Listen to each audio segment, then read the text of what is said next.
Hey Raghunath, tell everyone about our Patreon community. Sure, Kaustubha.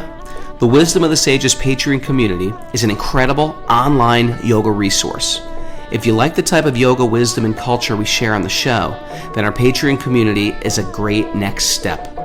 This is a listener-supported podcast, and any level of sponsorship will unlock a wide range of live and archived classes, talks, and even workshops. Raghunath teaches, I teach, and we have a host of other excellent teachers on topics ranging from yoga philosophy, asana classes, storytelling, Ayurveda, kirtan, cooking, meditation, and a lot more. We even have an incredible online Bhakti 12-step recovery group. So if you want to check it out, go to patreon.com/wisdom of the sages. All right, let's get it on. Om Namo Bhagavate Vasudevaya. Om Namo Bhagavate Vasudevaya. Om Namo Bhagavate Vasudevaya.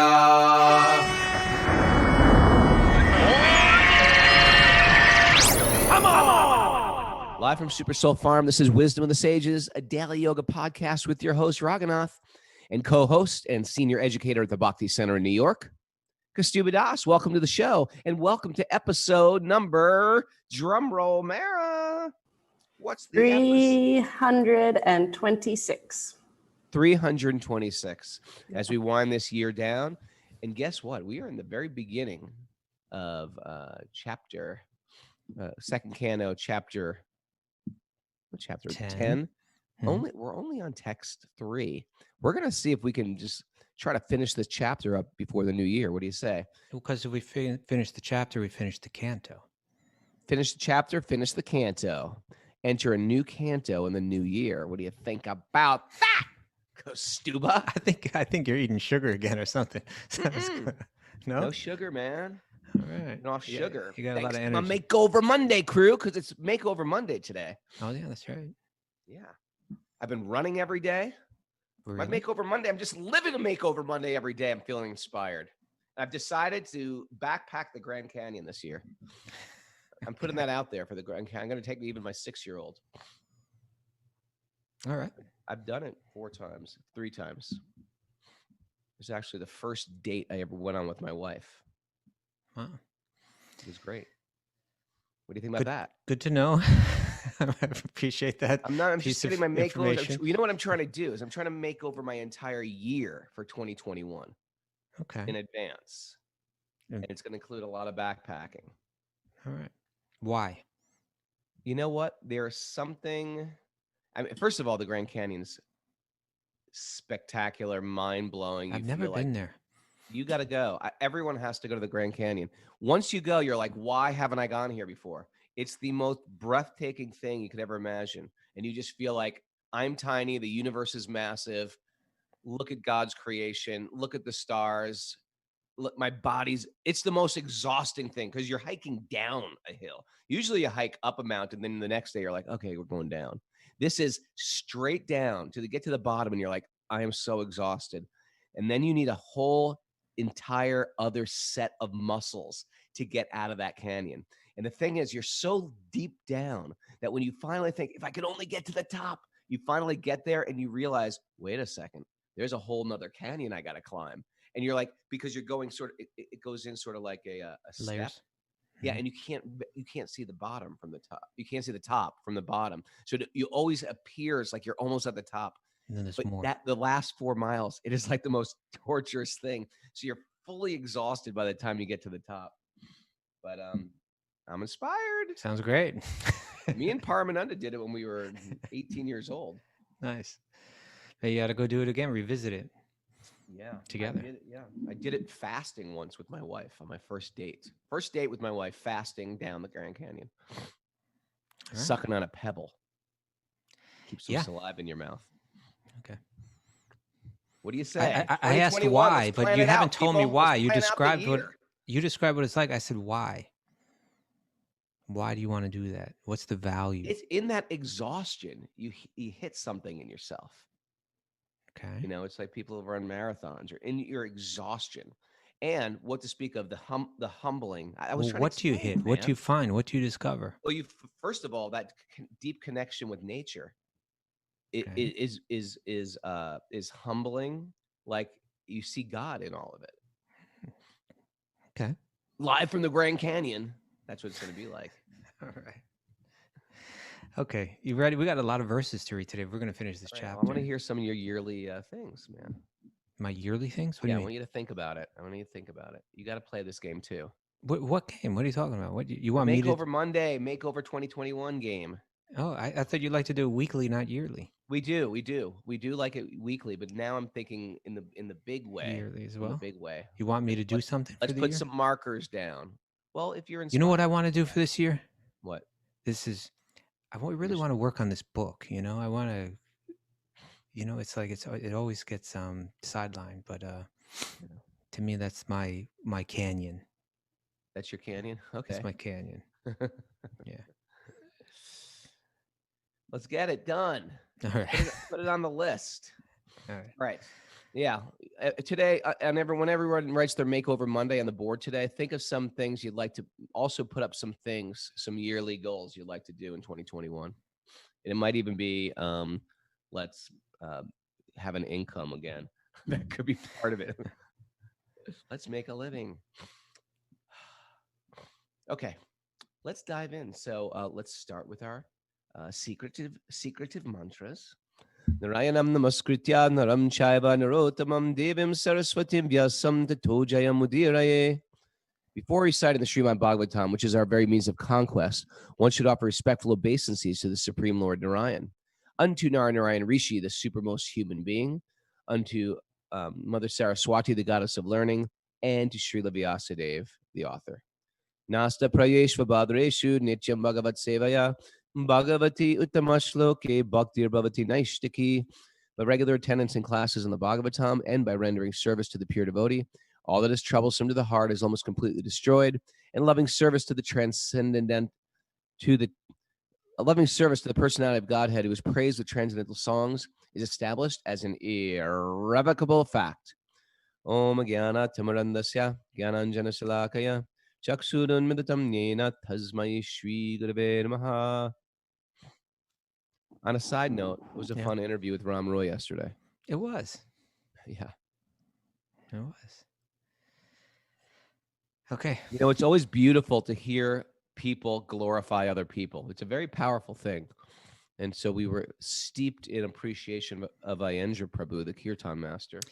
Yeah, you know what I thought after, and I spoke to Ram Roy a little bit afterward too, and I spoke a little on this, but that concept, it's really essential in the practice of bhakti, like that you find a person that you really admire, that has really inspired you and whose life is very meaningful to you.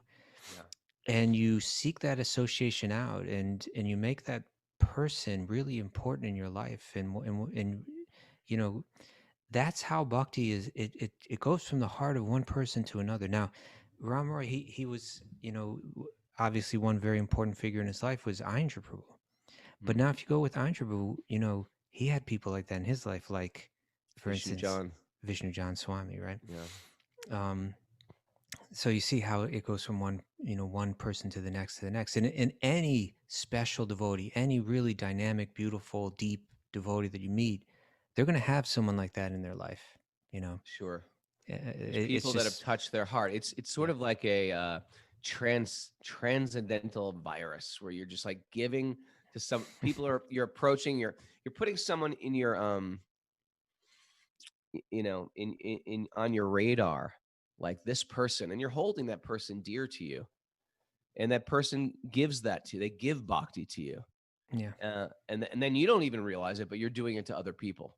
That's another interesting thing. We may not even realize it, but as we adopt, when I say the principles, it almost sounds too formal, but really the disposition of a devotee, which is loving, kind, giving.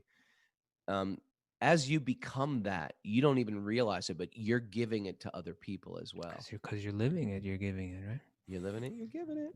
Woohoo! Okay. So, we're going to read when we spoke last, before the interview, before the question and answer. So back to last Friday. Or I haven't no, had a cup last. of coffee, Kaustubha. You know that, right? I haven't had a cup of coffee since I started that cleanse. Okay. Just Thank you. sharing. Just sharing. Okay. So actually, it was last Wednesday that we're picking up from now, because we took Thursday, we took Friday off. We had questions and Yeah. answers on Saturday. We had the interview on Sunday. So we left off with the 10 subjects of the Srimad-Bhagavatam, which you said that you were going to memorize. Yeah. I'm gonna do How that. you doing on that? 2021, brother. 2021. Okay. Off my back. So anyway, we'll get a little recap on that then today. And then it's going to describe, because these are going back to, King Pariksit was asking Shukadev Goswami about the creation. And so it's going to be, what's going to be described. It's really, there's Sarga, the initial creation of the elements. And then there's Visarga, which is the secondary creation done by Lord Brahma. Today, we're going to read about the original Sarga, the original creation, which means the raw materials that make up our bodies, these vehicles that we move around the universe in. It talks about how they all extend from the body of Vishnu. He's got eyes. Therefore, the element of eyes and sight and light and all of this is created. He can taste. Therefore, the element of taste and objects to taste, they're created. Those elements are put out there. Now, Brahma, and maybe we'll get there tomorrow, he does the Visarga, the secondary creation, where he actually creates bodies with these elements. And I find it a really fascinating way to just break things down. It's like, we're not these bodies. These bodies are, and the elements within the bodies are created based on our desire to enjoy separately. And then we're given this facility. We're given eyes, we're given tongue, we're given ears, we're given the sense of touch, and so on. It's all laid out fake for us. God bodies. Little fake it's God bodies. It's a little imitation God bodies. And then we go around, and because God is he's called the Purusha, right? Like Lord Vishnu is called the Purusha. It means person, but it also means the enjoyer. And then we're given these artificial, we're also called Purusha, but we're like these second, he's Purushottama, the ultimate Purusha. The Uttama Purushottam. Yeah, the Uttama Purusha, the Purushottama. Uttama Purusha, yeah. And we're these secondary Purushas that are given these temporary bodies, which when you really study it, they're not very good at all. They break. They got all kind of problems with them. But we go about trying to enjoy the taste, trying to enjoy sight, trying to enjoy sound, etc. And so that kind of that'll be kind of laid out here. But this is also another thing that I find really fascinating about how deep this literature it is. It's not just theology, like God created and have faith in that. It's going to involve theology. It's going to involve philosophy. It's going to involve Ayurveda, like the terminology of the science of Ayurveda is going to begin to play out in this description. So like there's and also cosmology, like the Vedic cosmology is going to begin to play out in this. So if you heard, like, for instance, and this is, I always found fascinating, right? That, like, say sometimes, like, you and I have had experiences in different temples or in Vrindavan or different places where we'll be studying Bhagavatam every day and a different speaker will speak every day. Yeah. And so, like, if you hit a section like this, if you had, like, say, like we talk about Sariputta, that really special devotee who was the scientist, he would speak on this from a scientific and on the level of cosmology and science. And then you'd have another person that would speak on, like, say it was a person very learned in Ayurveda, then they would be coming through with, like, this whole Ayurvedic perspective. And then you'd have another person that's just like more like a, like a holy person that's like into the theology, and they would just be explaining it from a theological perspective. And then you'd have a very deep philosophical thinker, and they'd be explaining it from the philosophical perspective. But Bhagavatam ties it all together, in a really, really amazing way. So it's a very rich literature, but it might sound weird. We'll try to explain it as we go through. It might sound weird, but we'll try to show just how it's very practical. Okay. All right. But you want to just read through all the texts?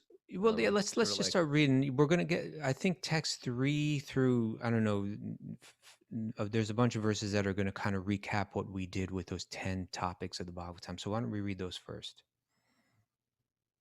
Beginning with text 3. You there? Did Raghunath disappear on us? Yeah, I think we just lost him. Oh, man. Okay, well, Yeah. he'll be back. I'm sure he'll be back. And so then I'll start. This is Canto 10. I'm sorry, Canto 2, Chapter 10. And we're on text 3. So it says the elementary creation of 16 items of matter, namely the 5 elements, fire, water, land, air, and sky. Sometimes we call those earth, water, fire, air, and ether. Right? Sound, form, taste, smell, touch, and the eyes, ears, nose, skin, tongue, skin, and mind is known as sarga, whereas the subsequent resultant interaction of the modes of material nature is called visarga. And just to go back to where we were, we said that there are 10 topics of the Bhagavatam. And the first 2 are sarga, which means the elementary creation, and visarga, which means the secondary creation. The elementary creation means the creation of the elements, and that's done by Lord Vishnu. And then the secondary creation, or visarga, is done by Lord Brahma. He takes those elements and as a secondary creator creates all the different species, all the different bodies, and so on. But in order for him to do that, there needs to be the building blocks of all the different bodies, which are earth, water, fire, air, and ether. And then what do you do with those bodies? You enjoy through them. So you enjoy sound, you enjoy form, you enjoy taste, you enjoy smell, you enjoy touch. Those elements need to be there, as well as the equipment to enjoy those elements. So you need eyes, you need ears, you need nose, you need tongue, you need skin. And then all of those are grouped around the mind, right? So that's all of this kind of equipment is being laid out. It's something that we could spend a long time going into this, but it's just, I find this very interesting, right? It's like we're just this little spark of spiritual energy that has a desire, and we are given all this equipment to try to enjoy those desires. Now it goes on. He says, and this is kind of the recap of the 10 topics. The right situation for the living entities to obey the laws of the right situation for the living entity is to obey the laws, or let's say to live in harmony with the Lord, and thus be in perfect peace of mind under the protection of the Supreme Personality of Godhead. So that's called sthanam, the right situation.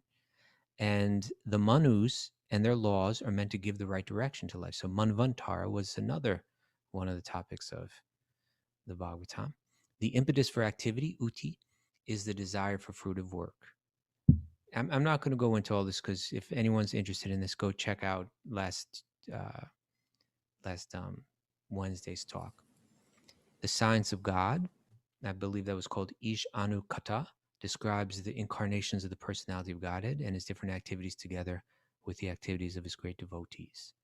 The merging of the living entity, along with this is called Nirodha, along with his conditional living tendency, within the mystic lying down of Mahavishnu is called the winding up of the cosmic manifestation.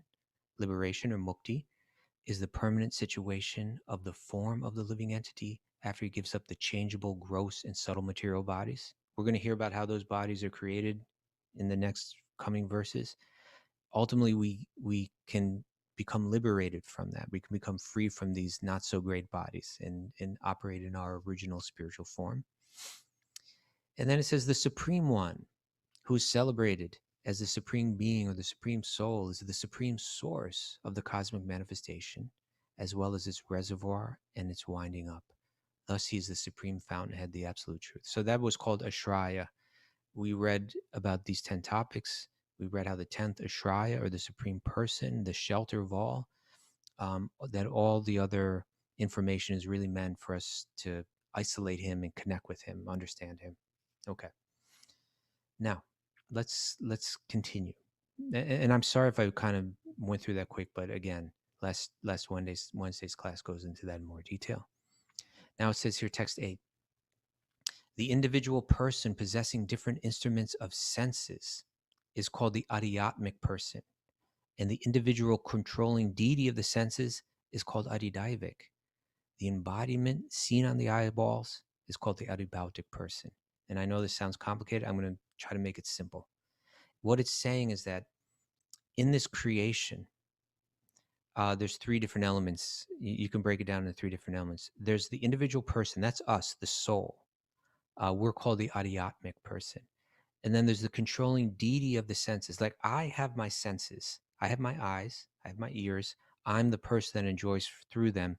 That's the adiatmic person, the atma. And then there's the adidaivic, the daiva or the deva, the god that's in charge of those senses. And so that's called the adidaivic person. And the embodiment, the body itself, is the adibodic person. We're calling the body a person here because it's kind of, sometimes we think of the body as one level of self.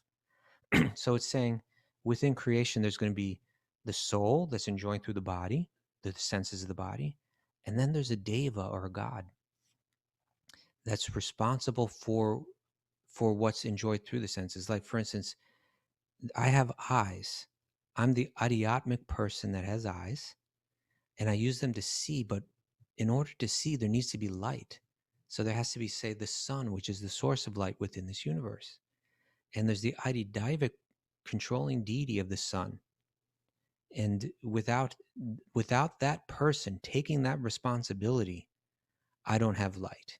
Just like, say, within my home, I have electricity, but there's got to be some, Con Edison, some electric department that's responsible for providing that electricity. So I enjoy the electricity, but someone's providing the electricity.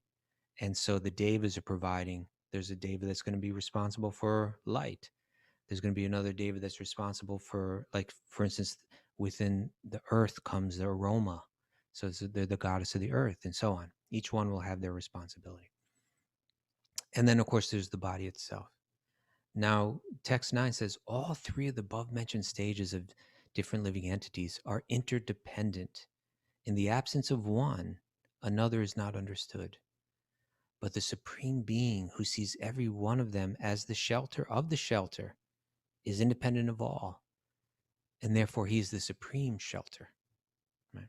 So it's saying that the above three mentioned, the adidaivic person, the adiatmic person, and the adibodha person, me, the different gods, and my body, they're all interdependent. One doesn't really have a role without the other, right? Without my eyes and me enjoying light, there's really no reason for there to be light, right? And one, if the Prabhupada actually speaks about this in the commentary, and maybe I'll just read a bit. He says, there are innumerable living entities, one dependent on the other in the relationship of controlled and the controller. But without the medium of perception, no one can know or understand who is the controlled and who's the controller. For example, the sun controls the power of our vision. We can see the sun because the sun has its body, and the sunlight is useful only because we have eyes. Without our having eyes, the sunlight is useless, and without the sunlight, our eyes are useless. Thus, they are interdependent, and none of them is independent. Therefore, the natural question arises, who made them interdependent? The one who has made such a relationship of interdependence must be ultimately completely independent. And this is the way, this is the philosophy. This is, okay, let's think about life. I have eyes, right? I have my eyes. They see light. The light is provided for me. Why is the light provided? Because there's me and people like me that have eyes that can see. And there's been a relationship, an interdependent relationship between the two. And this is saying, now, one who's philosophical thinks, well, who created that interdependent relationship? And that's where you get to the supreme shelter. Okay. Now, text 10. We seem to have really lost Raghu this morning, huh? What's going on, Mary? Have you reached out? Yeah, I reached out. He said he had a power outage up there, so he's trying to... Is he jumping in his car? I don't know. He said he was checking fuses, but I imagine that's the next step. Okay. All right. So we'll go on here. After separating the different universes, it's hard to understand. I'm going to try to I'll try to explain everything. As I read it, don't worry about it, and I'll try to explain it. After separating the different universes, the gigantic universal form of the Lord, Mahavishnu, which came out of the causal ocean, the place of the appearance of the first Purusha, entered into each of the separate universes, desiring to lie on the created transcendental water, Garbhodaka. The editing of this verse makes it just a little hard to get if you don't know the background of it. But basically what it's saying, it says after separating the different universes, it's saying that Lord Mahavishnu is lying down. Picture the spiritual sky is unlimited. And within that spiritual sky, there's unlimited spiritual planets where the element of time and karma don't exist, where people are naturally happy because they're living in harmony with the spiritual reality. But within that, there's like a bubble. And that's the material realm. It's the world of illusion that we enter into to try to enjoy separately. And Mahavishnu, an expansion of Krishna, is lying down in the water in that bubble. And it says, after separating the different universes, and the universes are coming out of his body, unlimited universe. So bubbles within that bubble are all different universes. And so it says, so after separating the different universes, after they come out of his body, the gigantic universal form, Lord Mahavishnu, which was lying on the causal ocean, which is the place of the appearance of the first Purusha Avatar, I'll explain that in a second. He then entered into the separate universes. He went into each, that big Mahavishnu, that big Vishnu from whom all the universes came. He then enters into all the different separate little universes in his second Purusha Avatar, as known as Garbhodakshayi Vishnu. I hope that's clear. I know it may sound a little complicated. We've discussed it before. So it's saying there are three Purusha avatars, three forms of Vishnu that penetrate into the material realm on three different levels. The first one is called Mahavishnu, the big one whom from all the universes come from. The second one is called Garbhodakshayi Vishnu, who enters into all the different universes. And the third one is called Ksirodakshayi Vishnu, who enters into the heart of every living being. Okay?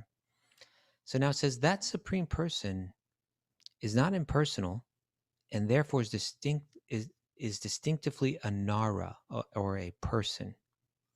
Therefore, the transcendental water created from the Supreme Nara is known as Nara, and because he lies down on that water, he is known as Narayana. So it's just saying that this Lord Vishnu, Garbhodakshayi Vishnu, who's lying down in the water of all the separate different universes, there's one in each universe, he's called Narayana because he's lying on the water. Okay. Text 12. One should definitely know that all material ingredients, activities, time, and modes, and the living entities who are meant to enjoy them all exist by his mercy only. And as soon as he does not care for them, everything becomes non-existent. I mean, sometimes the language is a little confusing too. It's not saying that he doesn't care, but the point is, I think care means like to maintain, like you care for a child or something like that. So because he's maintaining it, it all exists here. And it's saying the material ingredients called dravya, activities, karma, time, kala, the modes of material nature, gunas, and the living entities, the jivas. These are the ingredients of the world that we live in. He's the one that's maintaining them all. They exist because of his design. He's designed them. Okay. Text 13. The Lord, while lying on his bed of mystic slumber, generated the seminal symbol, golden in hue, through external energy out of his desire to manifest varieties of living entities from himself alone. Just hear from me how the potency of his lordship divides one into three, called the controlling entities, the controlled entities, and the material bodies in the manner mentioned above. So it was what Shukadeva Goswami is saying is there's three different levels that are operating in the material realm. There's the souls, there's the who have senses, which they're moving through this virtual reality, trying to enjoy through. There's the devas, the gods, who are responsible for the light and the water and all the things that we try to enjoy through the senses. And then there's the material bodies themselves. And now we're going to hear about how all that equipment is created. It says, from the sky, situated within the transcendental body of the manifesting Mahavishnu, sense energy, mental force, and bodily strength are generated. as well as the sum total of the fountainhead of the total living force. And I know that these terms, they just may sound like too much. And I hope I'm not going too fast. Right? When normally if I have Raghunath here, he's asking me questions about this and we're bouncing back and forth. And Mary, you can ask questions at any point if you feel like it. But it's saying from the sky situated within the transcendental body of the manifesting Mahavishnu. What that means is the element of ether, of space, is situated within the body of Mahavishnu. And it's because of that, it becomes an element within the broader universe. And it says sense energy. These are all Ayurvedic terms. Ojas, the energy of the senses.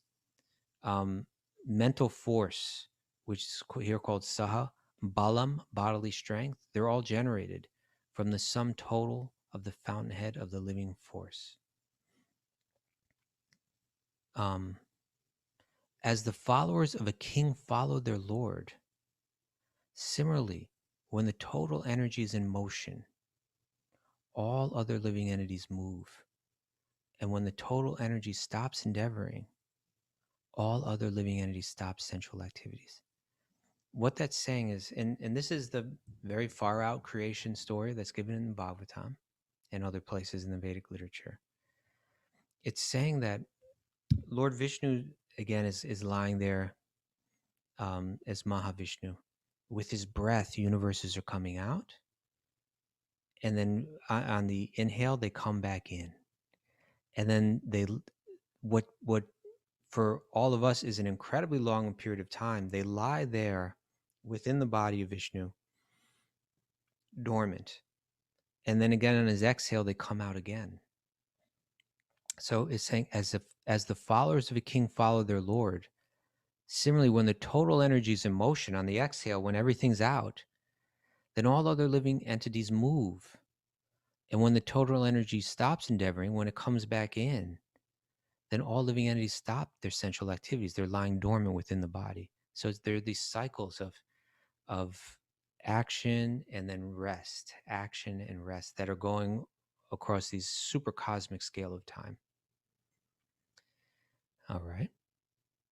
And maybe I'll read the commentary to that because Prabhupada shares some really interesting stuff here. He says, the individual living entities, that means all of us, are completely dependent on the total energy of the Supreme Purusha.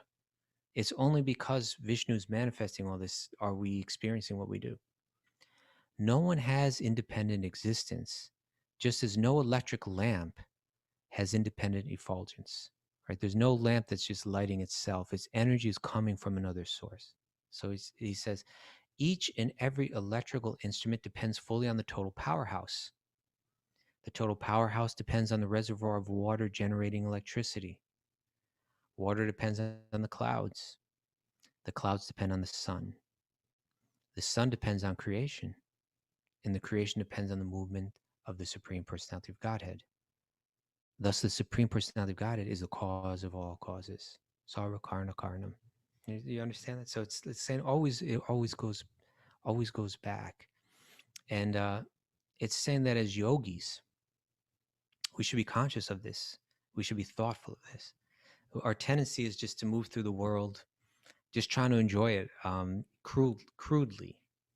But a thoughtful person, a yogi, they have a kind of a mind that's not dominated by desire, right? That's constantly pushing them to work hard to enjoy something that they don't have right now. And that state of mind, that peace of mind, is what gives us the space for contemplation of an idea like this, right? That that I'm dependent on the total energy of the Purusha, just like a lamp. I have life, I have energy, right? Where does that energy come from? It must come from another source. And we can see patterns in the universe that can give us clues to this. And the one that Prabhupada is sharing here is an electric lamp. That an electric lamp, its energy is coming from a powerhouse. But that powerhouse is getting its energy, like one way that a powerhouse might get energy is, let's say, from, sometimes they dam up the rivers, right? Or they have these waterfalls, and you can use that to generate electricity. So that electric energy doesn't just come from anywhere. It comes from the source of the water that's generating that electricity. But where does the water come from? Well, the water comes from the clouds. Well, where do the clouds come from? It's the sun, the heat of the sun that creates the clouds. Well, where does the sun come from? Well, the sun was actually directly created by the Supreme Personality of Godhead. And so it's saying it all goes back to him. All right. Text 17. The living force, being agitated by the Virat Purusha, generated hunger and thirst. And when he desired to drink and eat, the mouth opened. From the mouth, the palate became manifest, and thereupon the tongue was also generated. After this, all the different tastes came into existence, so that the tongue can relish them. Now, it's using one sense here, the sense of taste. And it's saying that because we want to enjoy, one way to enjoy is to enjoy taste. So therefore, hunger is created, thirst is created, the desire to eat and drink is created, and we're given a mouth and a tongue, as well as those things to taste, the different flavors that are out there, that are situated within the earth. We heard that there's earth, water, fire, air, and ether. Within the earth are all the aromas and all the flavors. And so now we've been given a virtual reality in which we have a body that can taste things, as well as objects to be tasted. And this is describing the Mahavishnu, because he's a person who enjoys sight, who enjoys taste, who enjoys sound. And we want to imitate his enjoyment. We're given imitation ears, imitation eyes, imitation tongue, etc. We're given an imitation realm in which all these different objects of enjoyment are placed. Here it's describing them in their very elemental forms. And we're given the freedom to move about and try to enjoy them. When the Supreme desired to speak, speeches were vibrated from the mouth. Then the controlling deity, fire, was generated from the mouth. But when he was lying in the water, all these functions remained suspended. Thereafter, when the Supreme Purusha desired to smell odors, the nostrils and respiration were generated, and the nasal instrument and odors came into existence, and the controlling deity of air, carrying smell, also became manifested. So it was describing that there's the Adi Atmic, Adi Daivic, and Adi Bodhic. There's the Atma, us, that's going to enjoy these things. There's the Deva, that's going to provide these things. And then there's the body, which is through which we're going to enjoy. And it's saying that all of them come into creation so that we can have our virtual reality to move through. Text 20. Thereafter, when the Supreme Purusha desired to smell, I just read that, text 21. Thus, when everything existed in darkness, the Lord desired to see himself and all that was created. Then the eyes, the illuminating God's sun, the power of vision, and the object of sight all became manifested. By development of the desire of the great sages to know, the ears, the power of hearing, the controlling deity of hearing, and the object of hearing became manifested. The great sages desired to hear about the self. I love this verse because it's kind of like Shukadeva Goswami is just dropping some information in here. That's he's describing how the senses are all generated and how they're giving us the facility to try to enjoy the material world. But then he says, then hearing was created.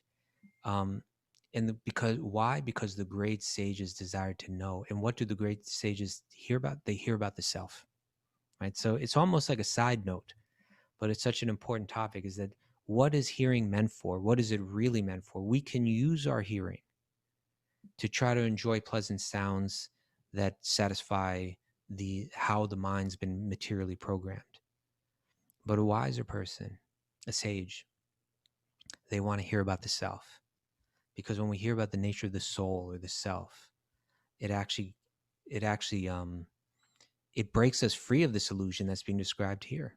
And of course, this is, if we go back, and I share this analogy a lot, but it makes so much sense here, that we're talking about a virtual reality. What we're hearing about here, what sounds like it sounds like it's coming across in language that is like some kind of almost primitive religious kind of talk.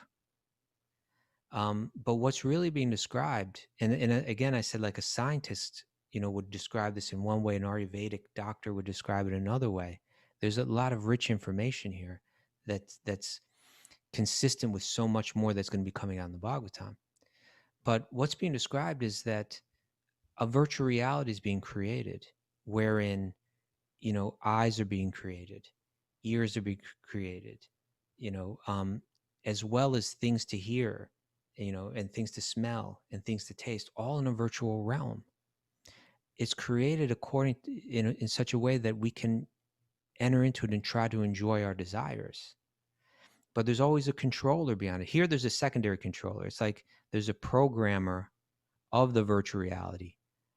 And then certain elements of further programming are given to the devas, right? So like if I was going to create a virtual reality for Mara, say Mara wanted to have an adventure, right? And so what would you like to do, Mara? Tell me. I got the Grand Canyon on my mind. Okay, now. the Grand Canyon. So because it's, maybe you couldn't go there, but I could say, okay, I'm going to create a virtual realm of a Grand Canyon. But if you're really going to experience the Grand Canyon, you're going to want to see it, obviously. But there are sounds there in the Grand Canyon. So I'm going to have to create sounds. And there are, I don't know, Grand Canyon is the best, but I don't know what you taste in the Grand Canyon, what you touch, what you feel in the Grand Canyon. But I would create all of that in the virtual reality. I would create the vision that you're going to see. But I would also need to create your body in the virtual reality that you're going to go to, and it's going to need eyes to see that. So I'm going to create that as well. All right. And I'm going to create the different sounds there, and I'm going to create the different tastes there and the different textures there, as well as create a body for you that you're going to enjoy all those things through. So that's what's saying is happening here, is that Vishnu is creating all of these elements so that we can step into that virtual reality and enjoy them. But kind of there's like a special nuance to it, that many people, it's not only you that's going to be going to the Grand Canyon, but Lori Pag, she's going to be able to go there, and Ariana and David Charles Wilson are going to go there, and let's say all the Zoomers are going to go there. So I'm going to have to create many different bodies that can enjoy these different elements. Meanwhile, I'm going to pick one person, let's say Matilda, and Matilda is going to be empowered to take care of some of those elements. So she would be the deva, like the god of the sun, right? And so within that virtual reality, she's got also her computer, and she's in the virtual reality, but also doing some secondary programming within that reality so that all of the rest of you can enjoy the sight of the Grand Canyon. And then let's say that there's also going to be the textures that are experienced there. Well, someone's going to have to be in charge of that department. And so I can say Susan is going to be in charge of that. So then she would become the deva for that. And then there would be taste, and I could pick one more person. They would all have their computers, and they've got a grave responsibility to make sure that all the other Zoomers that are going in there and enjoying this virtual Grand Canyon can experience it all. And so that's kind of what's being described here, that it's all being done because Mara had the desire to enjoy the Grand Canyon, right? And so it's all that's being provided. Now, each one of them thinks that. There he is. Hello. I was eavesdropping. I just went to get a sandwich. Okay. Welcome back. I had an upstate strange power outage. Sorry about that. We were talking. Prabhupada was. You see what happened? You see, we're dependent. I felt like it was sinful activity on my part in a previous life or in this life that Krishna just said, whatever the external reason was, Krishna was like, "You're impious. Leave the Bhagavatam class. Get out of here." Well, what we were reading, Prabhupada talking in his purport, he was saying, he was giving an example that like we made like a lamp. It's dependent on the powerhouse, which is dependent on the source of water which generates that electricity. which is, and the source of water is dependent on the clouds, and the clouds are dependent on the sun, and the sun is ultimately dependent on God, right?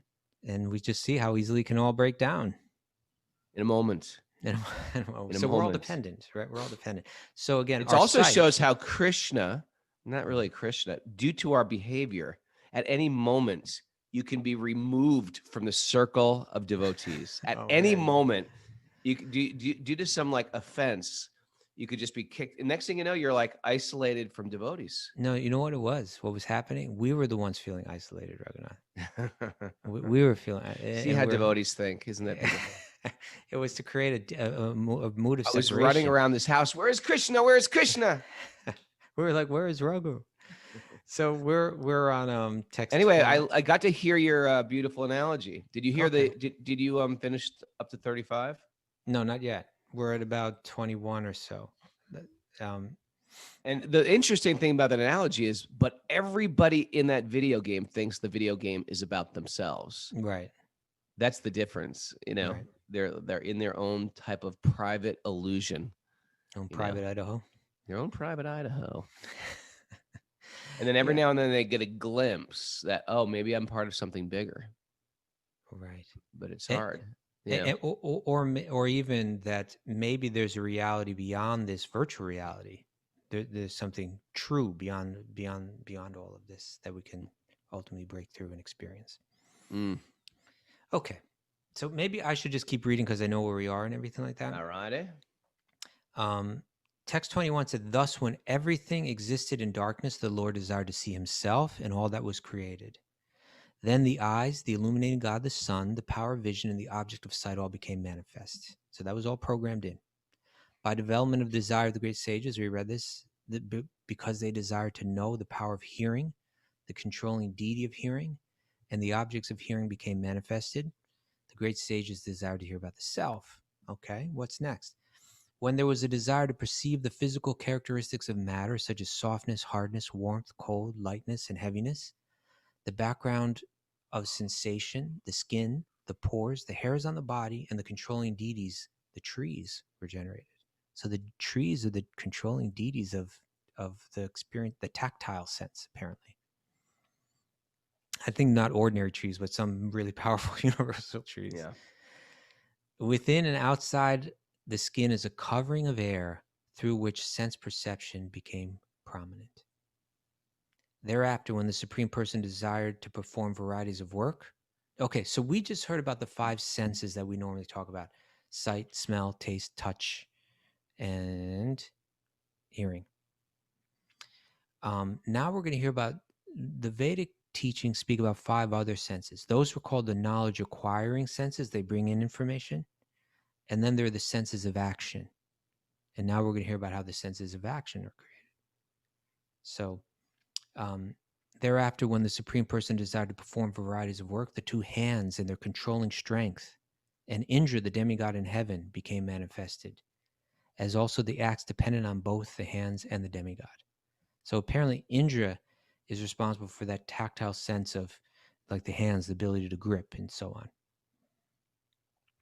on. And then what comes next? The desire to move, right? To move from one place to the next.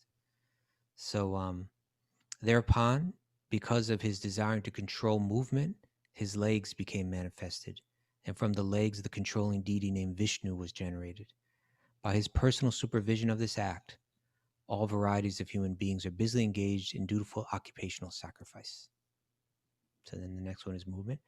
Thereupon, for sexual pleasure, begetting offspring, and tasting heavenly nectar, the Lord developed the genitals, and thus there's the genital. Heavenly. Or that what would the virtual reality be without that, right? I mean, that's really. It's sort of like the driving force of the virtual reality. It is ultimately it is the driving force. It's to taste that heavenly nectar, right? Like this is what we desire to experience in the virtual reality. We desire that other person, that romantic connection, that gentle touch, those sweet words, right? Why do we want all these senses? So we can see that form and touch that form and be touched by that form and hear the sweet words and experience some kind of intimacy and particularly here, it's speaking about the genital organ, experience some kind of special feeling, that's beyond the normal. That's ultimately is that desire which is driving all the other desires. It's the deepest desire. I'm reading in the Gita now in our yoga classes. We just went in the second chapter, how we're not the body. Then it goes into the whole second reason why Krishna's pitching.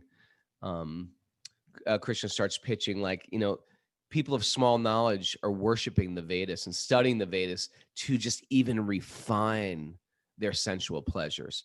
You refine them by going to higher planets, by Right. and you're excited by the opulence, and you're excited by the sensual feelings that come with that. But once you're in knowledge, you realize that pleasure of going out is cheating you out of the highest pleasure of going in. It's artificial. And the Bhagavad Gita is constantly goading you. Stop going into that virtual reality to try to get more and more refined pleasure. Yeah. Because it has a beginning and an end. And the Bhagavad Gita, Exactly. very, very straightforward. I mean, it's goes so great So clear. hand in hand. Yeah, with the Bhagavatam, that the stuff of the material world, even the best, most refined stuff, has a ceiling of your enjoyment.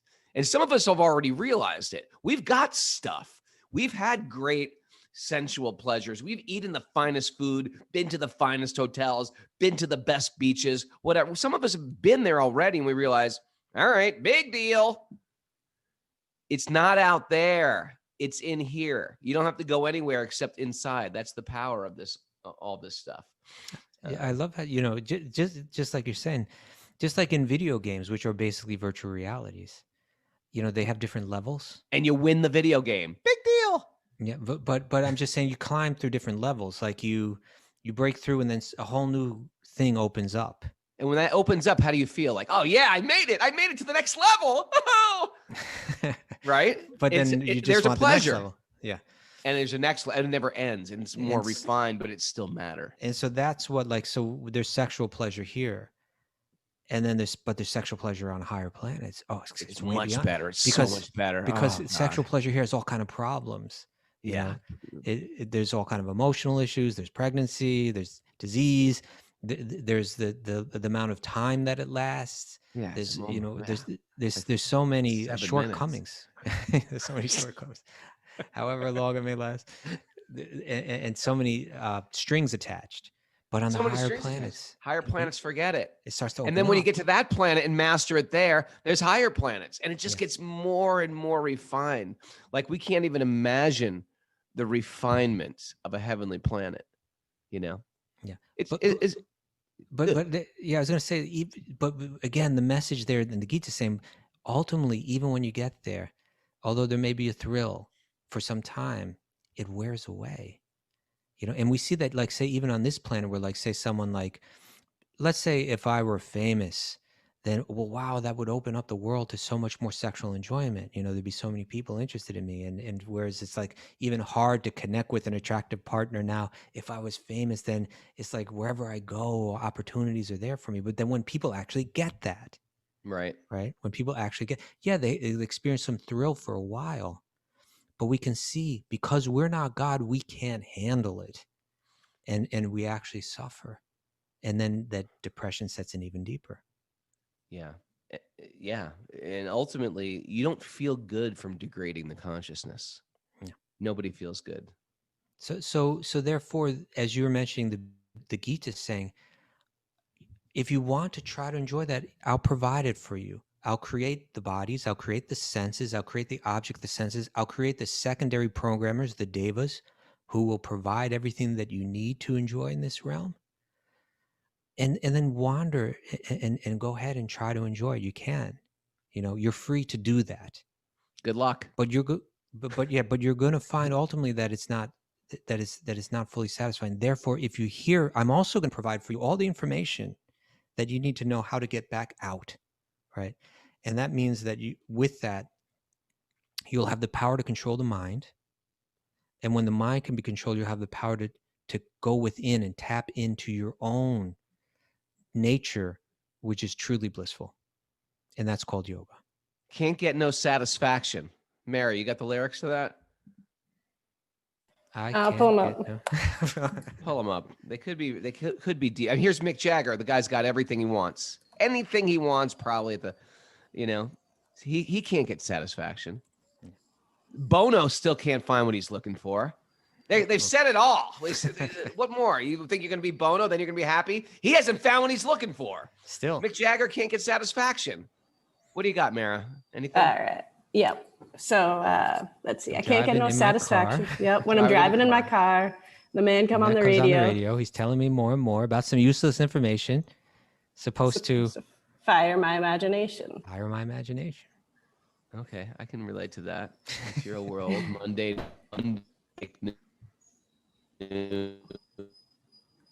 We're losing you again. He's frozen on us. All right, we only have a couple minutes left, but let me just read a couple more verses and we can pick up tomorrow. Thereafter, when he desired to evacuate the refuse of edibles, the evacuating hole, the anus, and the sensory organ thereof developed along with the controlling deity Mitra. The sense organ and the evacuating substances are both under the shelter of the controlling deity. Thereafter, when he desired to move from one body to another, the navel and the air of departure, there's the prana that moves the soul out of the body, and death were combinedly created. The navel is the shelter for both, namely death and the separating force. And when there was a desire to have food and drink, the abdomen and the intestines and also the arteries became manifested. The rivers and the seas are the source of their sustenance and metabolism. When there was a desire to think about the activities of his own energy, then the heart, the seat of the mind, and the mind itself, and the moon, determination, and all desire became manifested. Here, that connection, that astrological connection and the scientific connection between the moon and the mind is laid out there, right? Like, what do we call a person who goes mentally like insane, Raghu? Connected to the moon? Do you know? A lunatic. A lunatic, yeah, because that's created to lunar. And because can people see, even statistically, like police departments can tell you on the full moon, there's a lot more crime out there. There's like, it affects the pullings of the moon on the mind. They have a certain effect. So the moon is the deva of the mind, and all that's created as well. When there was a desire to think about we read that, the 7 elements of the body, namely the thin layer of the skin itself, flesh, blood, fat, marrow, and bone. These are called the dhatus in Ayurveda. They're all made of earth, water, fire, whereas the life breath, or the prana, is produced by the sky, the water, and the air. The sense organs are attached to the mode's material nature. All our organs, they're all attached to the material energy for enjoyment. The sense organs are attached to the mode's material nature, and the mode's material nature are products of the false ego. The mind is subjected to all kinds of material experience, happiness and distress, and the intelligence is the feature of the mind's deliberation. So maybe we end here, and we can pick up on this tomorrow, but what was described was the fundamental building blocks of this virtual reality that we're moving through. There's earth, water, fire, air, and ether. And then there are the 5 senses that enjoy those: the eyes, the ears, the nose, the tongue, and the skin. And also the mind, which is what's the center of all those senses, pulling in the information. And the false ego, which is the element that makes us identify with these material elements as the self. And then ultimately, the intelligence is provided, this ability to discriminate. This is the body, this is the spacesuit, this is the equipment, the vehicle that we're moving around in through the virtual reality. And that intelligence is the feature that's going to give us the opportunity to understand it all and to determine what is best for me next. How can I get out of this? Is this where I want to be? And is there any way to break out? And we can see Raghunath, he's somehow become lost in the virtual reality. I don't know what's happened. Are you still in communication with him, Mara? I had to unmute you. Are you there, Mara? Yeah, I'm here. Sorry. I'm all alone. You guys are abandoning me today. I don't have any music. I don't have anything. Do you have music? Yeah, I can hear it. Mara, on the ball. Thank you. Tomorrow we'll be back. Hopefully we'll have Raghunath with us. And, I'm sorry if that stuff was complicated. Tomorrow I'll give a little recap and try to make it real simple. But I hope at least everyone took something out of it. And we'll see you all tomorrow.